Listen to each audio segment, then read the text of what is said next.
Welcome digital hearing aid centre. आज हम बात करेंगे जो लोग बहुत सारे लोगों ने मेरे से पूछा है, तो मैं बताना चाहता हूँ हेयरिंग लॉस के बारे में। बताना चाहता हूँ कि हेयरिंग लॉस किस किस तरह के होते हैं, और कई लोग कहते हैं हमें सुनाई देता है लेकिन समझ नहीं आता ये मेन रीज़न क्या है और ये क्यों होता है।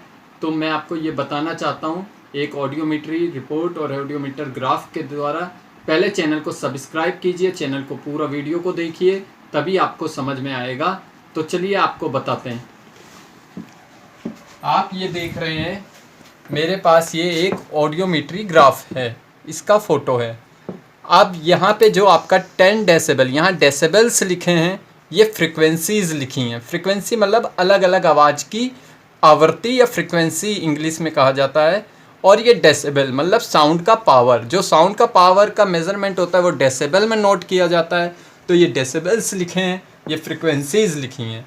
एक ह्यूमन, नॉर्मल ह्यूमन का, एक मनुष्य का नॉर्मल जो सुनने की क्षमता है वो 10 डेसिबल आती है। मतलब अगर आप एक नॉर्मल हेयरिंग ऑडियोमेट्री रिपोर्ट देखेंगे तो 10 डेसिबल से सारे टिक मार्क यूँ जाएंगे स्ट्रेट। ये 10 है, 10 से एकदम सीधा जो जाएगा आपका 8000 फ्रिक्वेंसी से 125-250 फ्रिक्वेंसी तक, वो नॉर्मल रिपोर्ट होता है। अच्छा, अब इसमें बात करते हैं हम लोग माइल्ड हेयरिंग लॉस। किसी किसी को माइल्ड हेयरिंग लॉस होता है, वो होता है 10 डेसिबल से लेके आपका 40-30 decibel no mild hearing loss होता है। इसमें सुनने में बहुत ज़्यादा परेशानी नहीं होती। कुछ डॉक्टर्स कहते हैं हेयरिंग एड लगाइए, कुछ कहते हैं नहीं अभी ठीक है। वो आप अपने डॉक्टर से कंसल्ट कीजिए, उसके बारे में मैं नहीं बता पाऊँगा। लेकिन मॉडरेट हेयरिंग लॉस में आपको हेयरिंग एड लगाना बहुत ज़रूरी हो जाता है। मॉडरेट हेयरिंग लॉस वो लॉस होता है जिसमें 40 से आपका 50 या 60 हेयरिंग लॉस जाता है। मॉडरेट हेयरिंग लॉस दोनों कानों में भी हो सकता है, एक में भी हो सकता है, उसके लिए आपको हेयरिंग एड बहुत ज़रूरी हो जाता है। उसके बाद मॉडरेटली सीवियर हेयरिंग लॉस होता है, जो मॉडरेट से सीवियर की तरफ जाता है, मतलब 50 से 70 डेसिबल हेयरिंग लॉस तक जाएगा, वो moderate to severe hearing loss होगा। उसके बाद आपका आता है severe hearing loss. Severe hearing loss में आप पूरी तरह से आवाज़ को सुनने की क्षमता खो चुके होंगे।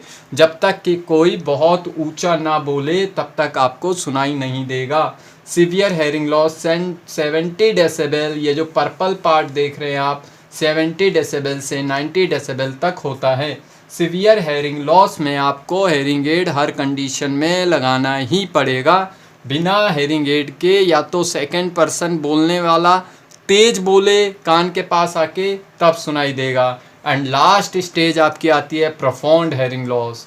प्रोफाउंड हेयरिंग लॉस 90 से शुरू होता है और सबसे लास्ट स्टेज है। इसमें हेयरिंग एड भी बहुत ज़्यादा काम नहीं कर पाता, बहुत ज़्यादा क्लैरिटी नहीं दे पाता, और प्रोफाउंड हेयरिंग लॉस में हेयरिंग एड ही लगेगा, लेकिन पावरफुल हेयरिंग एड की ज़रूरत होती है। तो ये सब हेयरिंग लॉस के बारे में मैंने आपको बताया है।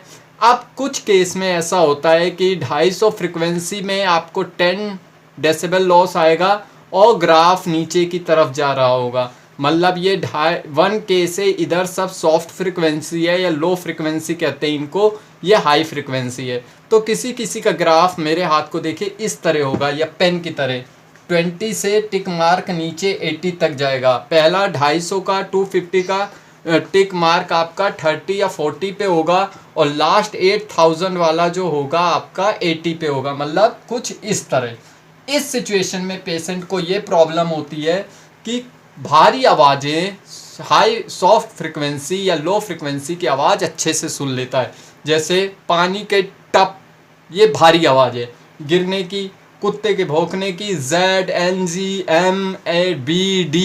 ये शब्द भारी फ्रिक्वेंसी के, भारी आवाज़ के शब्द अच्छे से सुन लेते हैं। वहीं हम बात करें तो हाई फ्रिक्वेंसी के, हाई फ्रिक्वेंसी वर्ड बड़े शार्प पेने होते हैं, जैसे चिड़िया की चिचियाहट,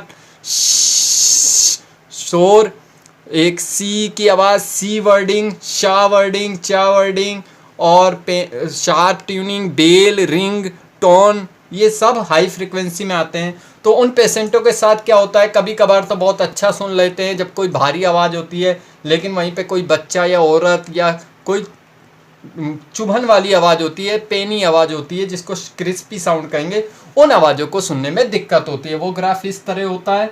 तो उस सिचुएशन में हेयरिंग एड ही लगता है, और बेटर होगा कि आप RIC, receiver in the canal hearing aid लगाएं, क्योंकि उसमें रिसीवर चेंज कर सकते हैं। इस तरह ग्राफ को समझाया गया है। और हेयरिंग एड लेने के लिए होलसेल रेट पे आप मेरे से कांटेक्ट ही कर सकते हैं, नंबर नीचे चल रहा है। दिल्ली वाले आके कांटेक्ट करिए, लेकिन दूर वाले वही लोग कॉल करें जो दिल्ली आ सकते हैं, या फिर मॉडल बताएंगे तो भी मिल जाएगा। तो ये पूरा हेयरिंग पीटीए ऑडियोमेट्री ग्राफ है जिसके बारे में, सुनने की क्षमता के बारे में मैंने बताया है। अगर आपके डॉक्टर ने, ईएनटी ने आपको बोला है कि आप हेयरिंग एड लगाइए, तो प्लीज़ अवॉइड मत करिए। ईएनटी की बात को सुनिए, ऑडियोलॉजिस्ट की बात को समझिए और अपने हेयरिंग एड को लगाइए। Thank you so much.